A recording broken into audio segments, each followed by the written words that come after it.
कि पागला के याद आवेला कि ना हे पागला के याद आवेला।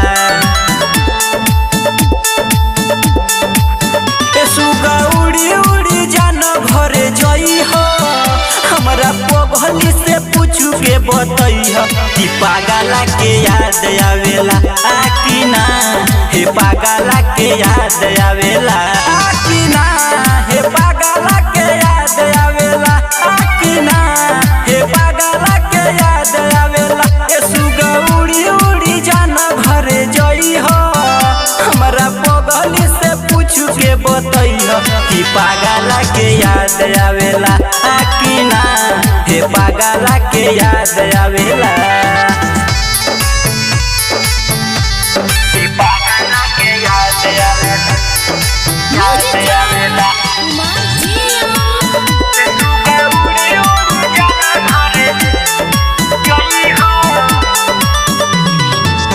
हमसे बताओ कवन हाल में जानो हमर बाड़ी हो।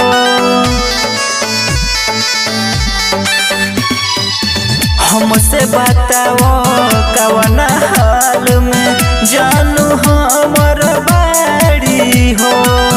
जैसे हम तड़पीले काऊ तड़पताड़ी हो।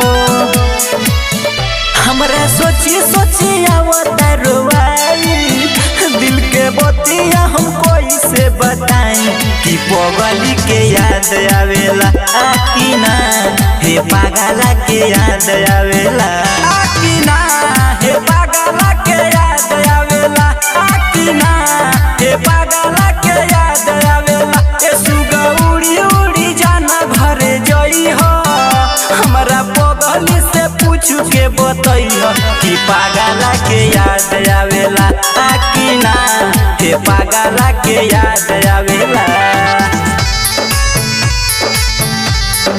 पागला के याद आवेला याद आवेला।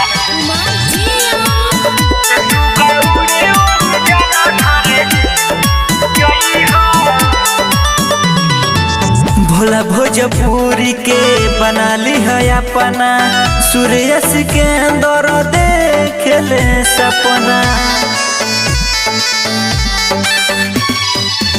भोला भोजपुरी के बना ली है अपना सूर्य के अंदर देखेले सपना। टूट गइल हमार विश्वास हो खुश बाड़ी जाके दूसरे के पास हो। हम पे हंसतावे बउआ जमाना ताना मारे दूर के सब दीवाना कि पगली के याद आवेला कि ना हे पागला के याद आवेला कि ना हे पागला के याद आवेला कि ना हे पागला के याद आवेला। ए सुगा उड़ी उड़ी जाना घरे जई हो हमरा पगली से पूछू के बतई कि पागला के याद आवेला कि ना हे पागला के याद आवेला। Mix by Mahakal recording studio Dudhahi Kushinagar.